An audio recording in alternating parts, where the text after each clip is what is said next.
அப்போ 30 வயசுக்குள்ள இருக்கிற ஓட்டர் மொத்தமா வந்து 1 கோடி பேர் இருக்காங்க. 50 லட்சம் பெண்கள், 50 லட்சம் ஆண்கள்.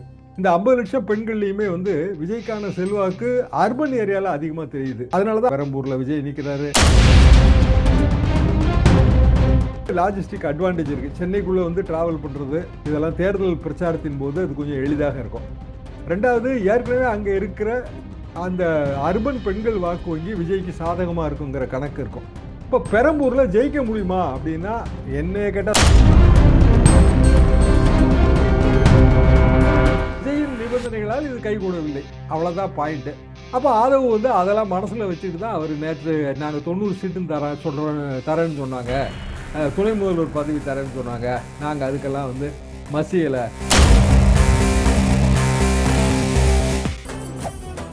மெரிபா பன்னீர் சோடா, ஐ ட்ரஸ்ட் மெரிபா. நம்ம சம்மன்னு அதை பொதுப்படையாக சொன்னாலும் அது விஜயா இருந்தாலும் சரிதான், செந்தில் பாலாஜியாக இருந்தாலும் சரிதான், சம்பவத்தோடு ஏதோ ஒரு வகையில் அவங்க நேரடியாக பார்த்தவங்க இல்லை சம்பவத்தை பற்றி அறிந்தவர்கள். இப்போ செந்தில் பாலாஜி விசாரணையில் சில தகவல் இருக்கு. செந்தில் பாலாஜியை விசாரணைக்கு அழைத்ததாலேயே வழக்கில் ஒரு பெரிய சார்ஜ் ஷீட் போட வேண்டிய காலம் கடந்து கண்டனேஷனில் தான் இருப்பாங்க.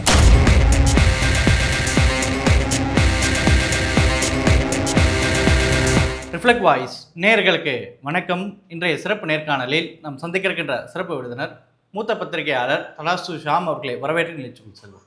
சார் வணக்கம். சார் வணக்கம். கரூர் துயர சம்பவம் நடந்து அதுக்கு பிறகு அந்த விசாரணைகள்லாம் சிபிஐ விசாரணைகள்லாம் போயிட்டுருக்கு. இந்த நிலையில் நேற்று செந்தில் பாலாஜி அவர்களிடம் 6 மணி நேரம் விசாரணை நடந்ததாக செய்திகள் வரதை பார்க்க முடியுது. செந்தில் பாலாஜி அவர்கள் இந்த விசாரணையில் 6 மணி நேரம் நடந்திருப்பதும் அதுக்கு பிறகு அவர் செய்தியாளர் கொடுத்த விஷயத்தையும் எப்படி புரிஞ்சுக்கிறது சார்? நான் சிபிஐ என்கொயரி நானும் அட்டன் பண்ணியிருக்கேங்க. இங்கே சென்னையிலையும் நிறைய அட்டன் பண்ணியிருக்கேன், அப்புறம் டெல்லிக்கும் போயிருக்கிறேன். சிபிஐ நீதிமன்றத்தில் வழக்கறிஞராகவும் பணியாற்றியிருக்கிறேன். 6 மணி நேரம் அப்படிங்கிறது சும்மா தோராய கணக்கு. அதாவது நம்ம சிபிஐ ஆஃபீஸ்க்குள்ளே என்ட்ரி போகிறோம் இல்லைங்களா, அப்போ வந்து நம்ம வருகையை பதிவு செய்வோம்ல, அதிலிருந்து வெளியில் வர்ற வரைக்குமான கணக்காக எடுத்துக்கிறாங்க.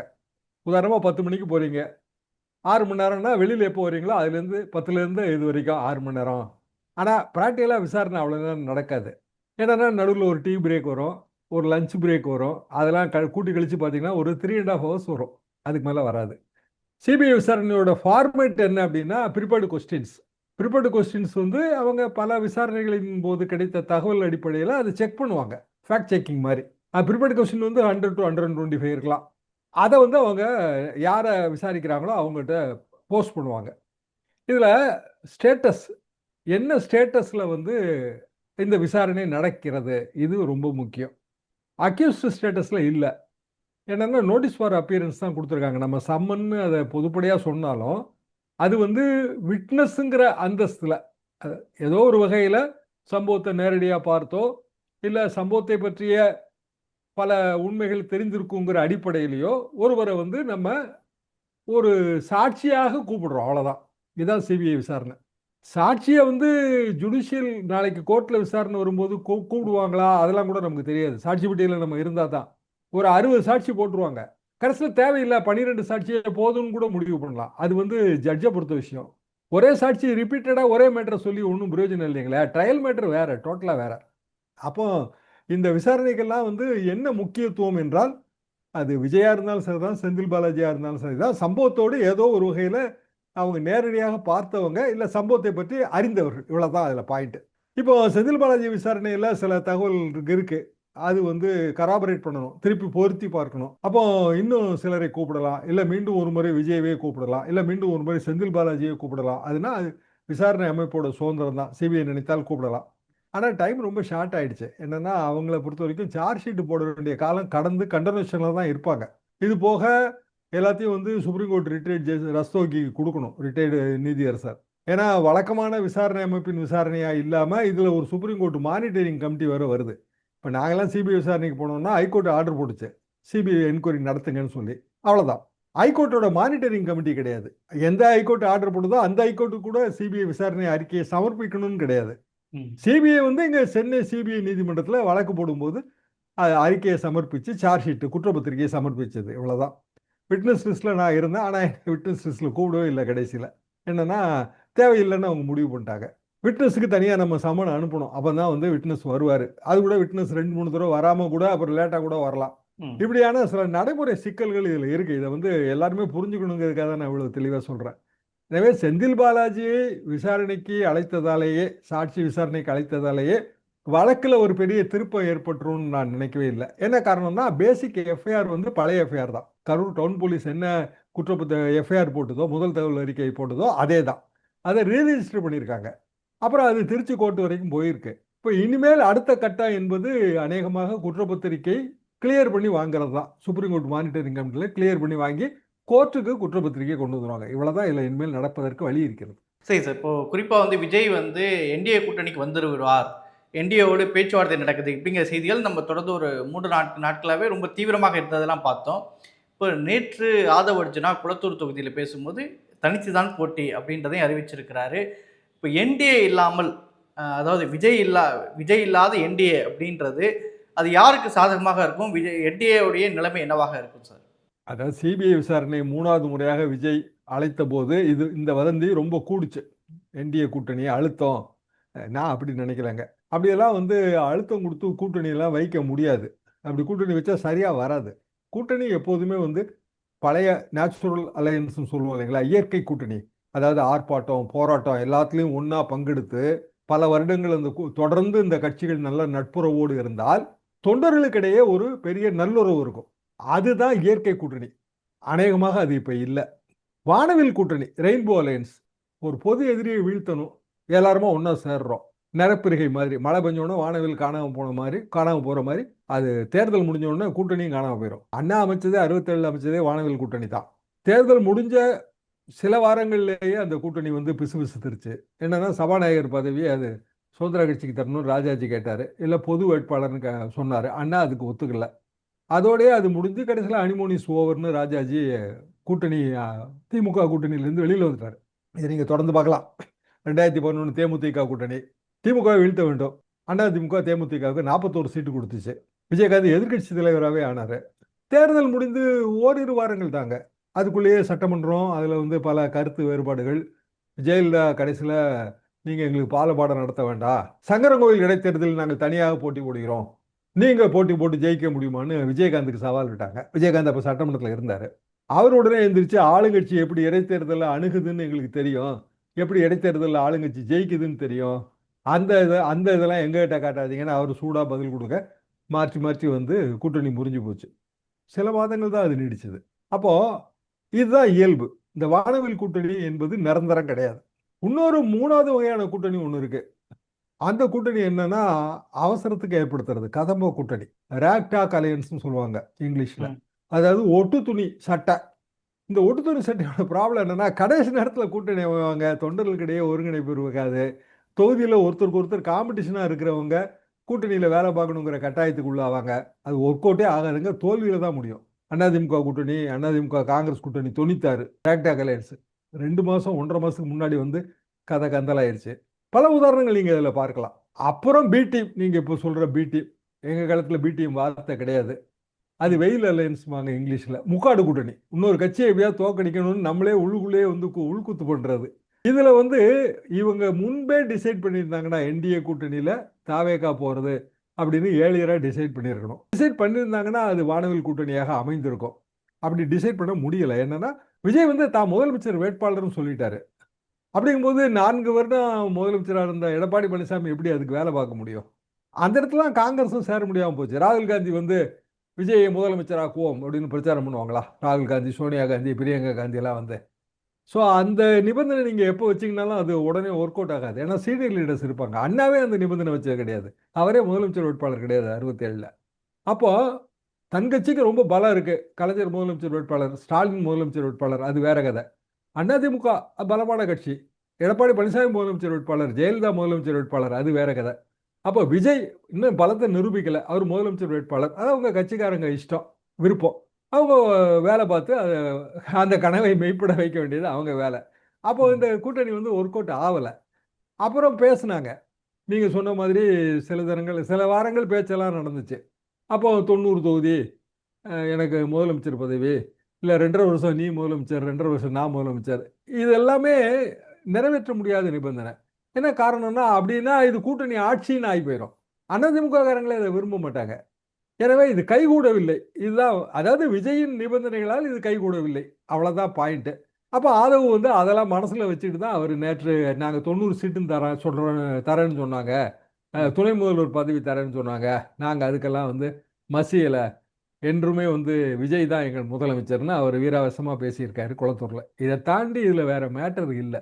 சரி சார். இப்போ என்டிஏல விஜய் இல்ல அப்படின்னு இருக்கும்போது, அது அதிமுகவுக்கு ஒரு ஒரு சாதகமான நிலையா? இல்ல ஒரு பாதகமாக அமையுமா அது?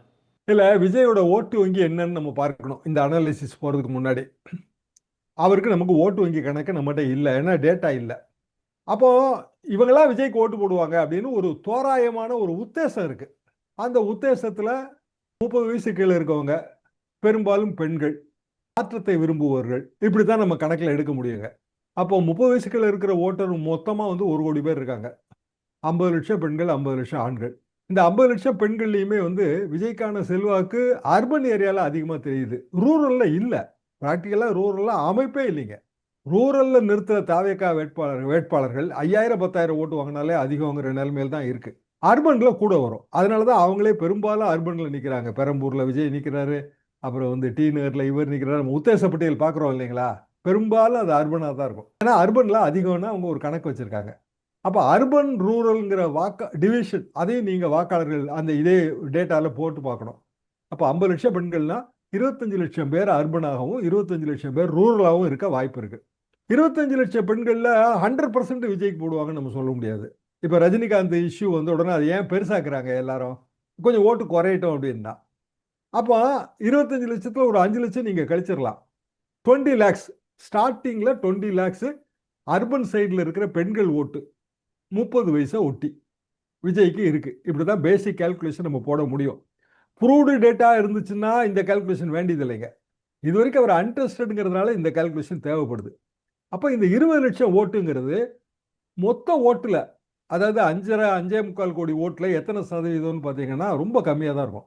5.25 கோடி ஓட்டில் 10% அப்படின்னா உங்களுக்கு வந்து குறைஞ்சபட்சம் 1/2 கோடி ஓட்டு கையில் இருக்கணும். 10க்கே 16% டெபாசிட் வாங்கணும்னா உங்களுக்கு 20% இருக்கணும் கையில். அதாவது 1 கோடிக்கு மேலே இருக்கணும் ஓட்டு. இப்போ அதிமுக என்ன நினைக்கும், இவங்ககிட்ட அவ்வளோ ஓட்டு இல்லைங்க, ஏன்னா அவங்ககிட்ட கீழே கட்டமைப்பு இருக்குங்க. உங்கள் ஊரில் விஜய்க்கெல்லாம் என்ன தம்பி ஆதரவு அப்படின்னு ஏதோ ஒரு சின்ன ஊரில் பேராவூர்லையோ இல்லைன்னா வந்து ஒரு ரொம்ப ரூரலாக இருக்கிற ஒரு தொகுதியிலையோ கேட்டிங்கன்னு வைங்க, எங்களுக்கெல்லாம் பெரிய ஆளுகள்லாம் கிடையாதுங்க, விஜய்க்காக போடுவாங்க, ஒரு 5000 பேர் 10,000 பேர் போடுவாங்க, இப்படி தான் பதில் வரும்.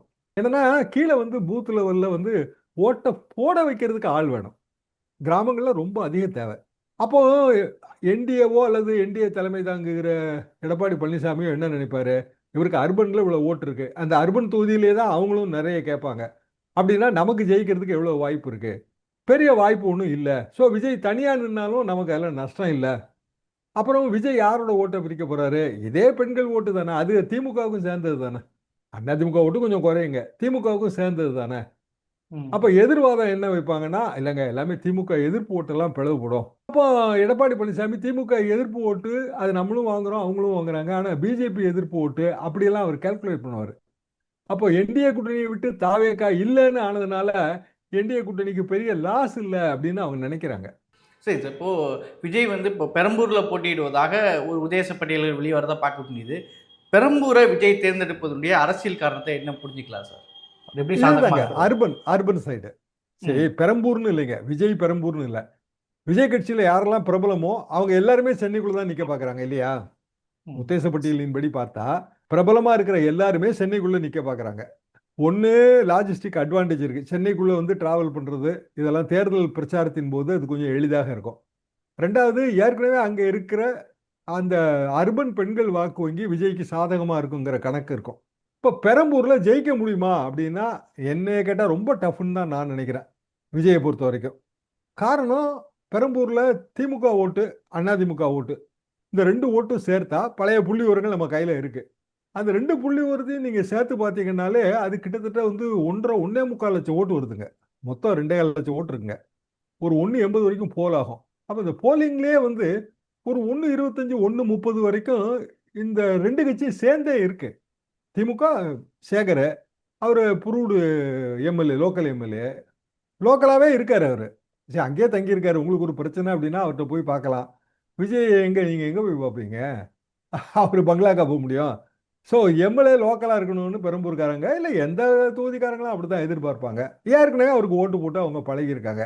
அதிமுக அதிமுகவோட எம்எல்ஏ எம்எல்ஏ வேட்பாளர் போன தடவை வேட்பாளர், அதுக்கு முந்தின தடவை ஜெயிச்சிருக்காங்க. சிபிஎம் ஒரு தடவை ஜெயிச்சிருக்கு. செங்கை சிவம் இந்த மேயர் பிரியாவோட தாத்தா, அவரு ஒரு காலத்தில் பெரம்பூர்ல ரொம்ப பெரிய ஆளாக இருந்தாருங்க. ரொம்ப பெரிய ஒரு விற்பனராக இருந்தார். நாங்கள் 94 95 சென்னாரெட்டி காலத்தில் அவருக்கு திமுக சிபிஎஸ் பாலிடிக்ஸ்ல நம்பர் நிறைய இது வட சென்னையிலேருந்து வந்திருக்கும். வட சென்னை நிறைய பாலிடிக்ஸ். வடசென்னையிலேருந்து வந்ததுங்க. பெரம்பூரை இவர் சூஸ் பண்ணி நின்னா அவர் பெறக்கூடிய வாக்கு என்பதே வந்து 40,000 50,000 தான் இருக்கு கையில. மற்ற எல்லாம் கமிட்டடு. சரி, ஒரு டைம் கேட்குறீங்க நீங்க, கமிட்டடுங்கன்னு நான் பதில் சொல்றேன்ல. ஏன்? ஏன்னா என்கிட்ட டைம் அவ்வளோதான் இருக்கு. அதே மாதிரி வாக்காளர்களும் அவ்வளோ பேர் தானே இருக்காங்கன்றான்.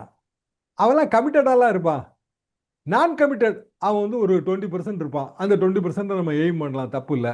அப்போ 2 லட்சம் 2.25 லட்சம் ஓட்டு இருக்கிற ஒரு தொகுதியில் 20%ங்கிறது 40,000 தான் வரும். 20% வாங்கணும் நீங்க. விஜயோட நட்சத்திர அந்தஸ்து அதுக்கு கொஞ்சம் ஓட்டு கூடும். அப்போ திமுக அதிமுகவை தாண்டி 1 லட்சம் ஓட்டு வாங்கக்கூடிய கெப்பாசிட்டி பெரம்பூர் தொகுதியில் தாவேகாக்கோ விஜய்க்கோ இருக்கானா இல்லைங்கிறதா என் கருத்து. சரிங்க சார். பல்வேறு விஷயங்களை எங்களோட பகிர்ந்துட்டீங்க. நிகழ்ச்சியை பங்கேற்று கருத்துக்கு நேரத்துக்கு மிக்க நன்றி.